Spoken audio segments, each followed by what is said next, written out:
শিয়াল ভাইয়া যে, কোনো কি উপায় পেলে শিয়াল ভাই?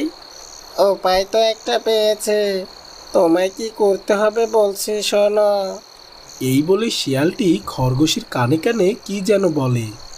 তারপর যাওয়ার সময় বলে যায়, যা বলেছি মনে থাকে যেন খরগোশ ভাই। আমি কাল সকালে তোমার মেয়ের জন্য বাঘের ছেলের বিয়ের প্রস্তাব নিয়ে আসবো। হ্যাঁ হ্যাঁ, খুব মনে থাকবে শিয়াল ভাইয়া। এরপর শিয়াল খরগোশের বাড়ি থেকে বেরিয়ে বাঘের বাড়িতে যাওয়ার উদ্দেশ্যে রওনা দেয়। বাঘের গুহার সামনে দাঁড়িয়ে শিয়াল বাঘকে ডাকতে থাকে। ও ভাইয়া, বাঘ ভাইয়া, বাড়িতে আছো?